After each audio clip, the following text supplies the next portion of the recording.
Thank you guys for joining us here today. We are going to dive into our questions where we will relate Twilight to hockey. Hockey, Twilight questions. Get ready for the weirdest English class of your lives. So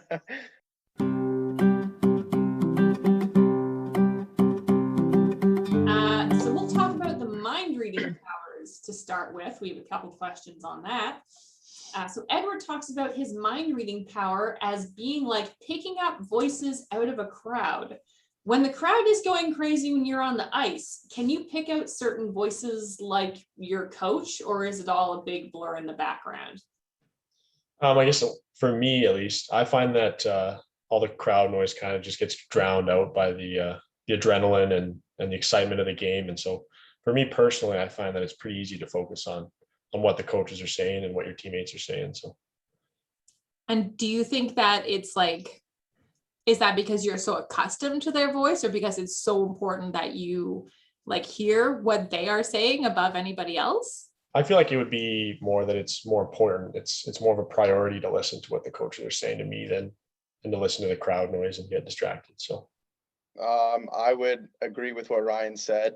I look at it as how we've seen sort of in this past year with the NHL, the big difference in having no fans and then having fans, and how big, at least I found just even watching it at home, how much that impacted the environment really, because it's a lot different when fans are rooting for you than when they're rooting against you, right? So that was a big thing that I noticed this past year watching hockey, at least, and even for Ryan and I playing the small amount of games we got to play.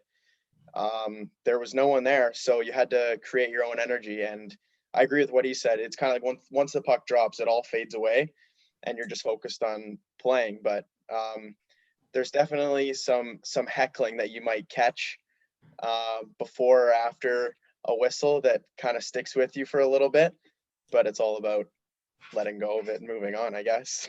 The mind game. We asked about heckling last week, and I want to return to that question. Oh, the chirps. Yeah, Yes. chirps. Do you guys have any good chirps? What do you guys say or do to get the other team's bench like fired up and pissed?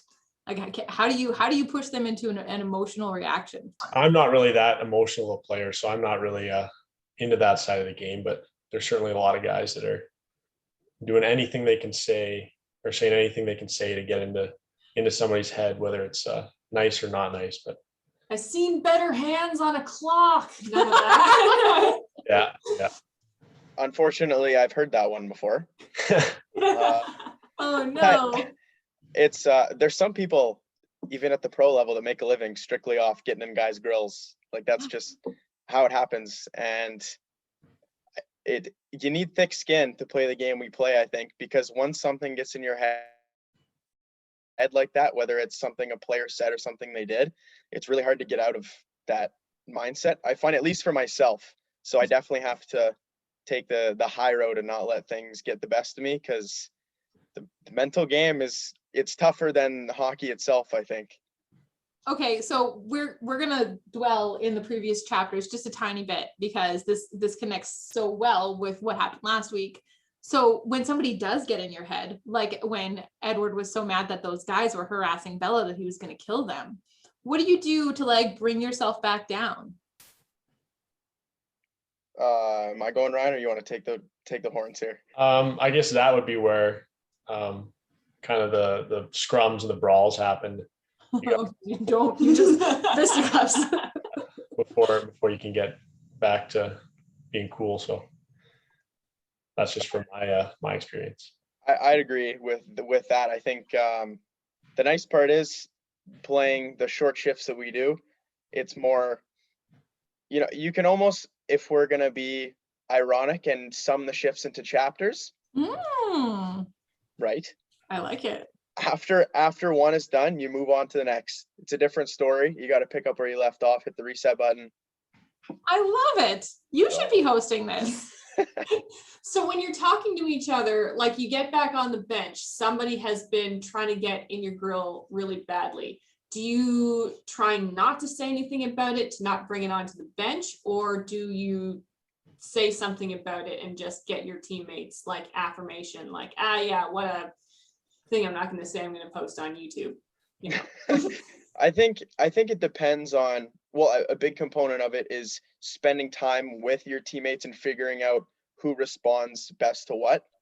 Because some people, I know, like when I get back on the bench after I've been rattled or something like that, I like to talk about it, and I like people telling me, you know, check it out, it's not a big deal, let's move on, whatever. Other people get super internal and they don't want to talk about it at all. So I think it really depends on who you're dealing with and knowing your teammates. Do you agree with that, Ryan? Yeah, I would definitely agree with that. It all depends on the person. Some people like to vent, some people like to whine, that sort of thing, but others, they just kind of forget about it and it's just move on. Or other guys, even they'll get a little frustrated, a little mad. They just want to be left alone and fume a little bit on the bench. So it all depends on the person. Well, how do you think each of these impacts, which has the best or worst impact on the morale of the rest of the team when you get back to the bench? It's definitely the guys who you can talk to about it, like guys who are able to just kind of let it go, or you can say, oh, it's all right, it happens to everybody, and then it's just a play in the past, that sort of thing. That's always the best, where if you see a guy laying his head down on the bench or pouting a little bit, that always gets in guys' heads. So yeah, like if you bring down the energy. Well, yeah, and that's the thing, is energy is contagious, right? So whether it's good energy or bad energy, I mean, I won't mention any names, but Ryan and I have seen our fair share of guys that you do not want to talk to after a bad shift, that kind of thing. Because like I said, they internalize and they don't want to talk to anybody. They don't want to talk to the coach, players, whatever. But you need to reinforce the positive energy, even if it was a bad situation that just transpired. You have to keep the positive energy going, because I think even with our season we had last year, our team struggled a lot getting too high or getting too low. And then it's hard to adjust when things don't go your way. It's very interesting, the getting too high and getting too low. Later in the chapter, Edward violently refuses to let Bella come and watch him hunt, because he's like, I will lose myself and I might hurt you. So it's interesting that like too much emotion can also come to play in like the results on the ice. Absolutely. I wouldn't have thought of that. Very Buddhist, guys. Yeah.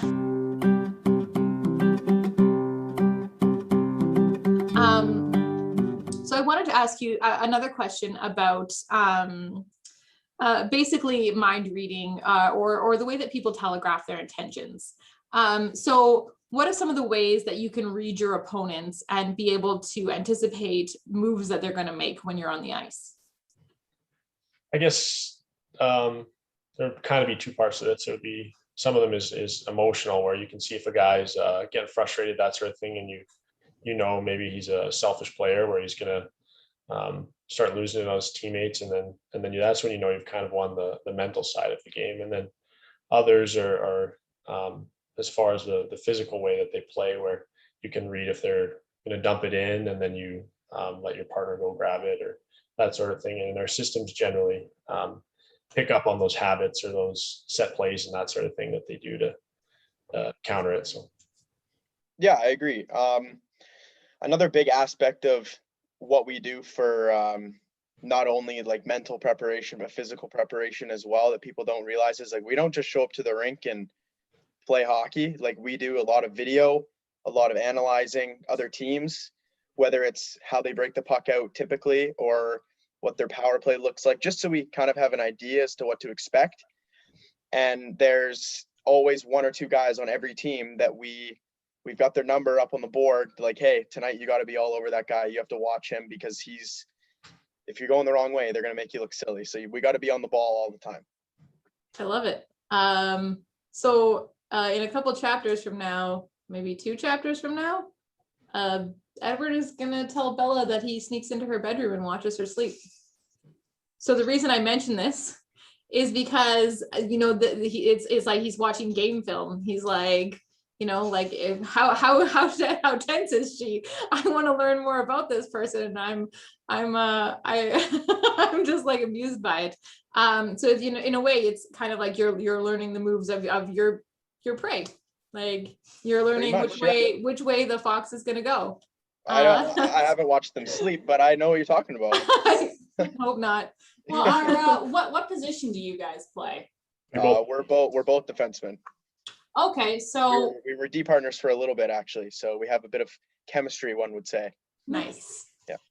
so when someone is coming at you, like someone's got the puck, they're going to try to get around you. What are things that you look for to try to anticipate how they're going to do that? Mm-hmm. I guess for me, it would be if their eyes are down at the puck or if they're shoulder checking, looking for like who's coming back and who they have for options. And then also like the direction of their feet. They're looking to cut to the middle or looking to drive wide. So usually guys will play it simple and just ride the wall. And then it's, as long as they don't burn you wide, then it's fine. But that's how it goes for me. So Yeah, it's the moves from forwards or anyone attacking us happens obviously closer to our net, but we're thinking about it a much further away. Like at the beginning of the play, even if it starts at their own end, if we've done certain things properly, we've set ourselves up for success. So they run out of options eventually.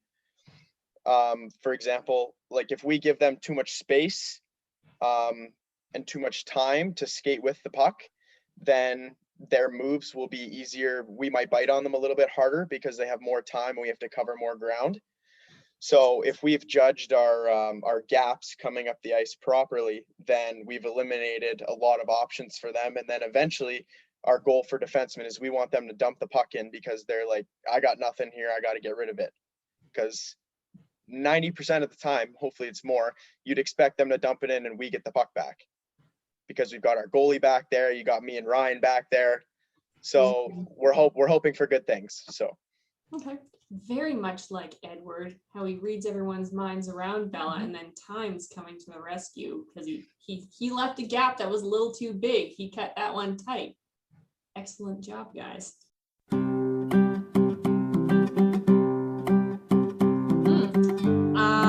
So we know, speaking of you being defensemen and athletes, that Bella is a big klutz in the books, and you guys are athletes. But are there any sports that you hate to play or watch? I'm pretty bad at basketball, to be honest. I'm not a great shooter, not a great dribbler. So don't have a whole lot going for me there. Yeah. Somehow my foot always ends up under the ball, so I get that. I play more golf than I do baseball, so I think baseball is an issue for me. Mm-hmm. I swing the bat a little too low for striking sake, I guess. I don't know. There's a couple sports that I don't really find interesting to watch. Baseball is one of them, just because it's very slow. And I don't know. A lot of people find golf boring to watch, but I love it. I think it helps when you play it and it's something that you're interested in. Yeah, that probably does play a factor in. Yeah, no, I didn't like curling until I started to do some curling, and then I was like, actually, there's some like skill here. I have none, but you know, it's a thing. And it's the same with soccer. Like I didn't like soccer until I started watching people I actually cared about playing. I've never cared about soccer. I know a lot of people who don't. There it is. Yay! There we go. Witty, what's going on? Hey. You guys excited to be able to like all be together again in less than a month? Oh yeah, we're counting down the days. That is awesome. The Pontiacs retake Bonnyville. Exactly. We're coming from all over. That's really exciting. Where are you guys all right now anyways? He's in Edmonton and I'm in Victoria in BC. Oh, Why you're muted now? He's on mute. I'm in Cold Lake. You're in Cold Lake. So Probably the close. Don't sound so sad. Cold Lake is a nice place. I live in Bonnyville and I like Cold Lake a lot. So Oh yeah, no, good place. We have one of our libraries in Cold Lake, so you know, highlight of the town right there. Oh, I know. I go there all the time. good. Just stocking up on your YA romance. Yeah, I'm a huge J.K. Rowling fan. Oh, Dynamite. Right That is awesome. Well, if we have time at the end, we'll have to talk about whether you've read any of her. Yeah, what's your favorite book from her? I don't know. It's honestly just there's so many good reads. Yeah, like the whole Harry Potter series, and then the Oh yeah, the Harry Potter. Yeah, of course. Like the Chamber of Secrets, just Look, what they lack in writing quality, they make up for in storyline. Exactly. Immersive world building. Yeah, we love it. So do we want to get Wyatt to catch up on any of our questions so far? Or do we want to throw him in completely cold? Would it be funnier and a punishment for coming in late? Let's throw him I in. never got a link. You know, I know that's. I'm sorry.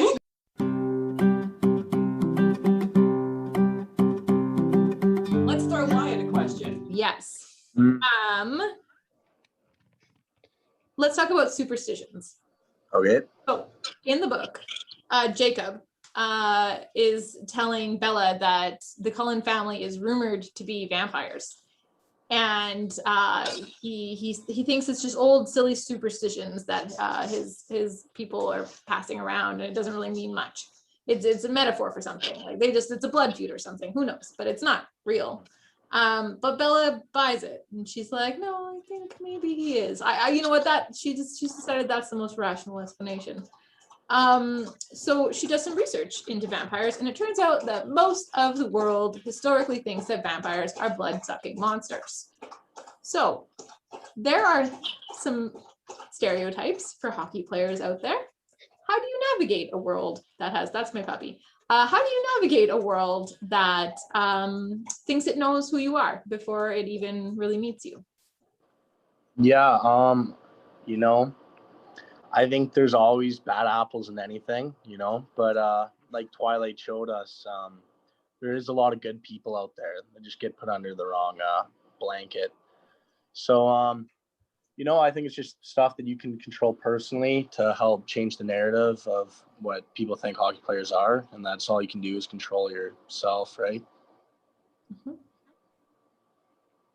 But did I miss part of the question there? No, that was good. No. How about Witt and Ryan? Do you guys want to jump in on that? Yeah, it is a lot just controlling what you can control. I guess showing yourself in the games, kind of displaying your personality, and I guess we do lots of stuff in the community, so you get to see all the kids and that sort of thing. So you get to kind of show yourself there as well. So it's just kind of bringing a positive show of yourself to whoever you meet.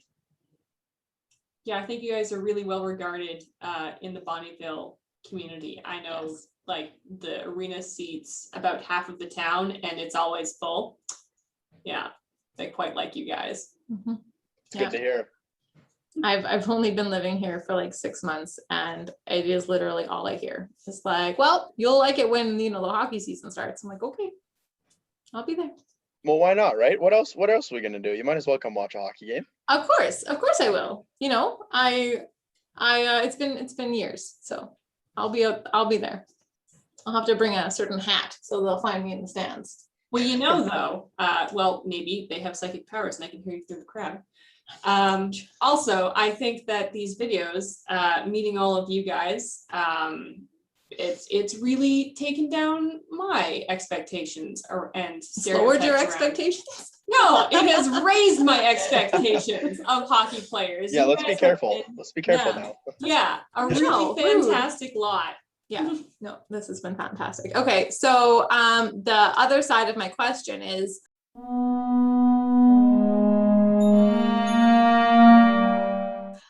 Jacob believed that the vampire thing was just old superstitions. So do you guys have any superstitions that you kind of, follow before you start a game or before you start a shift? Or, the days leading up to a game? Is there anything that you absolutely must do or absolutely will never do? I guess for me, it's always the same routine before a game. I always do the same order of everything, from the warm up to what I do on ice warm up. That's it. that's pretty much it for me, I guess. For me, want to go or should I go? You go ahead. All right, sure. Yeah. So for me, no, you go.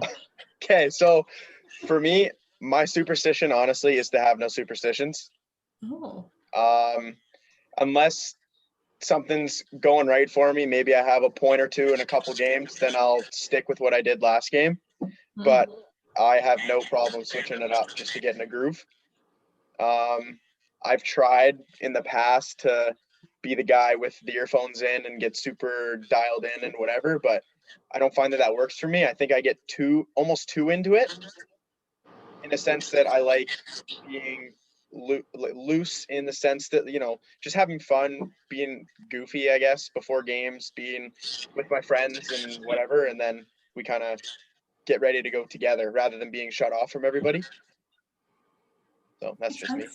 How about you, Wyatt? Yeah, I think I'm somewhere in the middle between that. I don't really have any superstitions like witty, but I'm also, that guy likes to goof around a lot, and I don't think that's helpful for a game. So ooh, shots fired.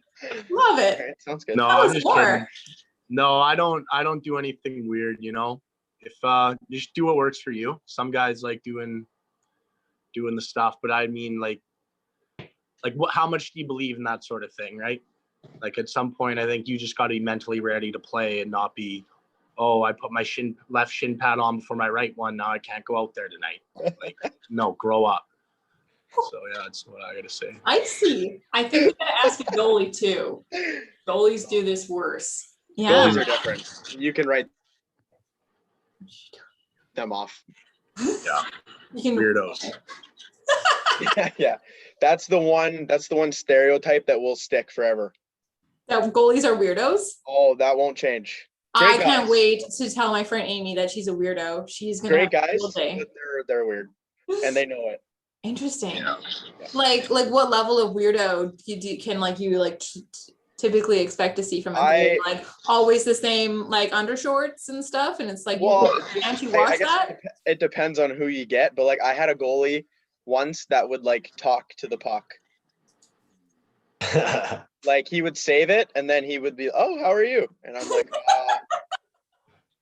So there's a mixed bag and in mixed areas. So Yeah, my brother was a goalie for the Grand Prairie Storm, and he had to like set his skates out backward and like walk around to them before he put them on. Yeah, it's a thing. Okay. Mhm. Well, that is unexpected and very different. Yeah. Very illuminating. This is an interesting conversation. This might be our best yet. awesome.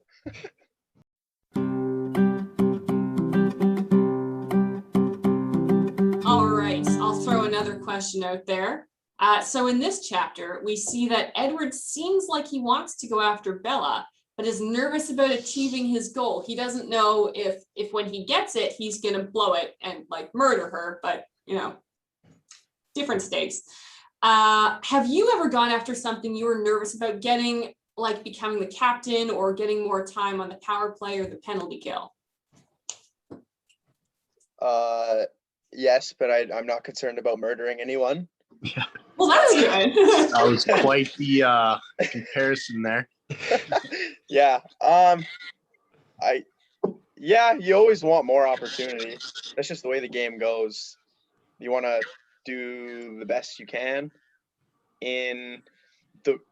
Sometimes you just have to embrace the role that you're given and be the best in that role. Like some of us, myself included, maybe Wyatt, we're not really the power play guys.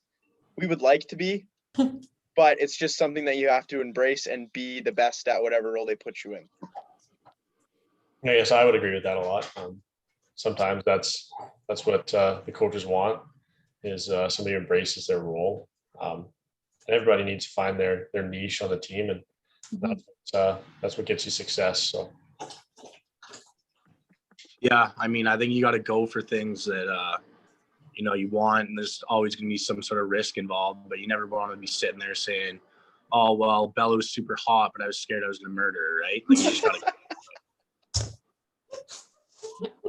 Excellent points. So true. Yes. It's always better to never murder anyone on the... Oh, no, for sure. But And if you can be self-confident that you're not going to murder anyone, you're ahead of the game. Absolutely. exactly. Most definitely. That is, everybody likes it when there's no murder at hockey games. I would hope It's so. such a downer.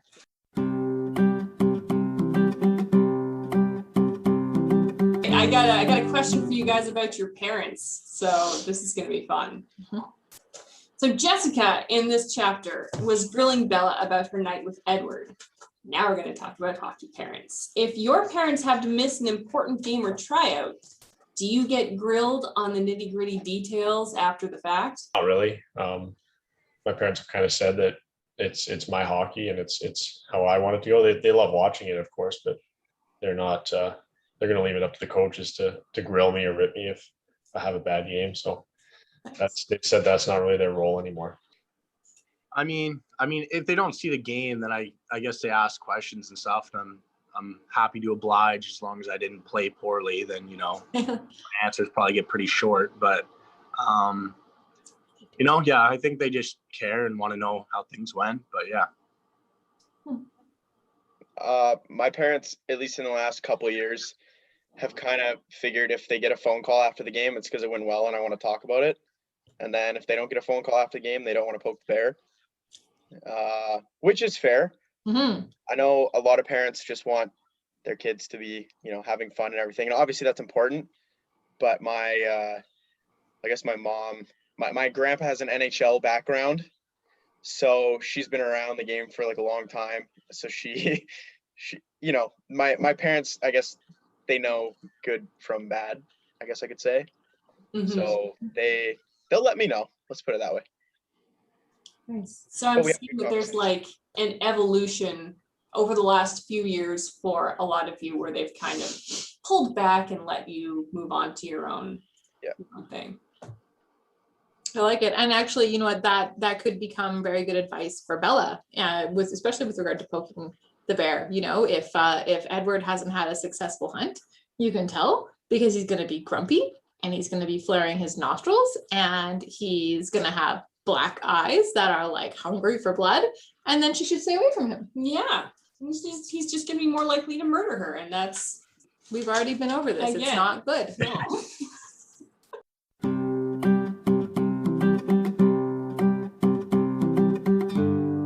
That is awesome. So one of the things that is challenging in chapter 10 is that Bella's having to basically, explain and justify her relationship over and over again.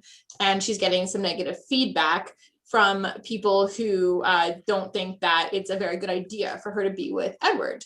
How do you deal with it when people in your life are, questioning your choices? Like, continuing to play hockey past childhood or, pursuing it as a career. Yeah. Where do you go, man? I don't want to go. Oh, wow. I've stumped you. No, I'll go. At the end of the day, it's your life. Yeah. And you do, if you love it enough, you'll want to do it. I know a lot of my friends are ready to go and they're, if not halfway through school, they're just started. And they just want to get life on the go, but This is life. yeah, exactly. Like I obviously want to get things moving forward as well, but I'm not ready to give up hockey yet. I want to play for as long as I can. And then I'll know when it's time to, put the dream aside and, move on, I guess. Yes, I have a pretty similar viewpoint on that. It's if you're doing what you love, it doesn't matter what anybody else thinks. And so once it's time to hang up the skates, you'll hang up the skates, and that's when you'll both go forward with school and that sort of thing. So Yeah, I mean, the people saying that have nothing to do with your journey and what you're putting into it. So, I mean, to take anything they're saying with any sort of grain of salt is just, there's no point, right? Look after number one, and that's yourself. I can't help but slide into my teacher mentor mentality when I will tell you guys, just live your lives. This is your life. It's totally okay. Yeah. There is no rush. I think those were some really interesting and really great answers to conclude on. But we have to ask our last 2 questions. Right. Bring it on. So are you guys fairly familiar with the Twilight books, or is this very new to you? This is not one of the 2 final questions. It's a lead up. This is pretty new to me. I haven't really read any of them other than this one here. So You haven't seen the movies? no. I'm one of the bums that has only seen the movie. That's fine. There's no judgment here. No judgment. No, this is pretty foreign to me. Nice. Okay. So in these books, we are leading up to a love triangle between Bella and Edward, and unexpectedly the younger candidate, Jacob.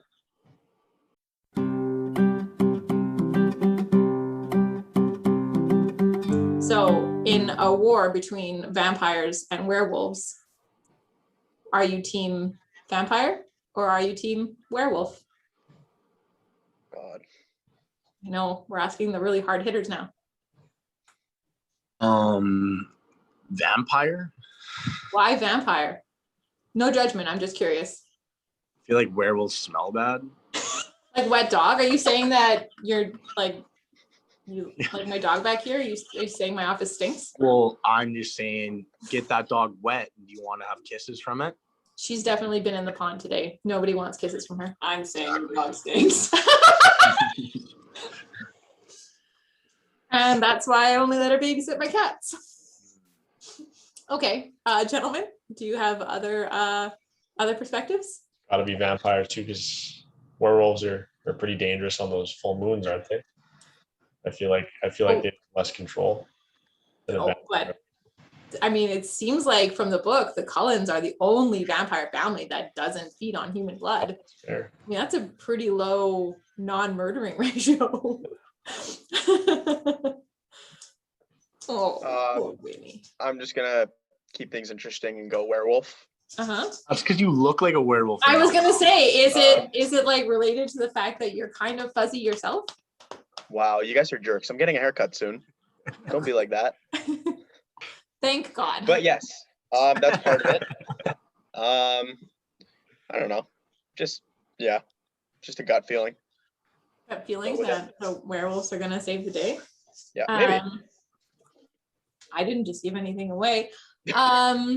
Interesting. Okay, and then we have one final very important question for you to give some consideration to.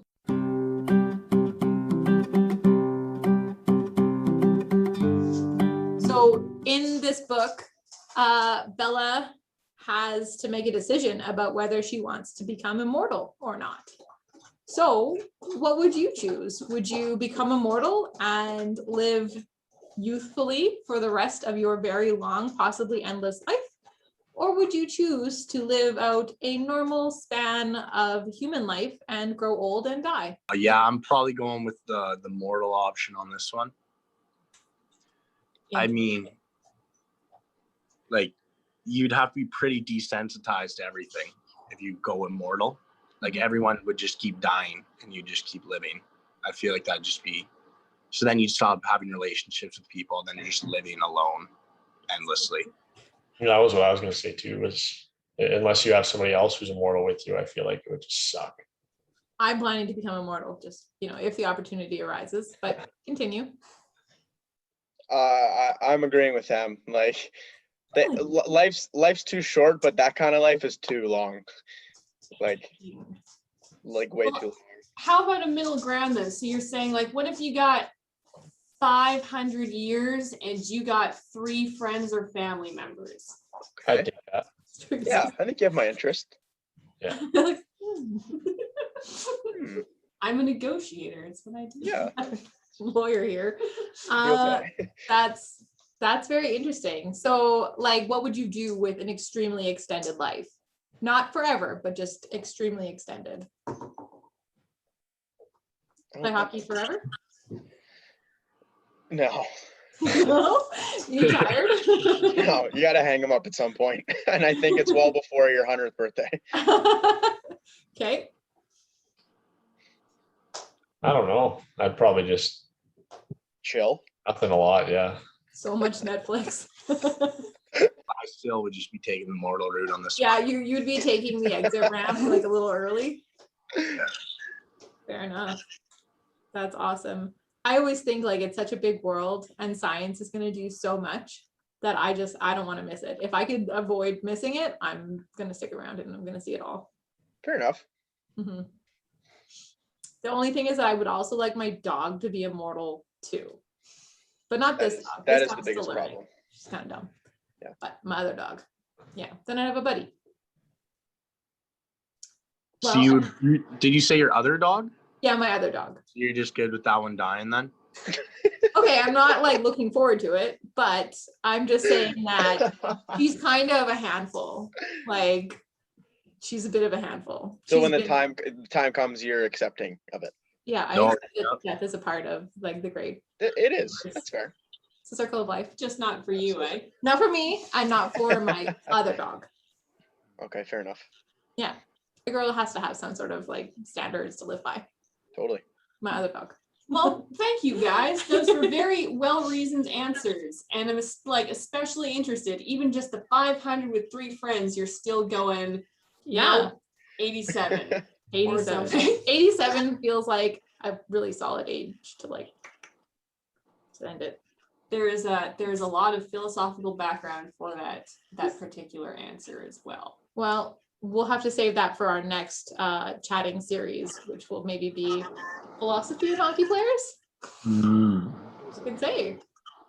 Actually, I think we just came up with a really fun idea for winter reading. Ho ho. Well, all right, guys. Thank you so much for turning out, and we wish you the best of luck with your hockey dreams and going on and playing and getting a scholarship or going to the NHL, wherever it is, life takes you after this. Thank you so much for turning up and having some great and really thoughtful answers for us this evening. Thank you. Thanks, guys. Good luck with your next season. Thanks. See you on the ice. Bye.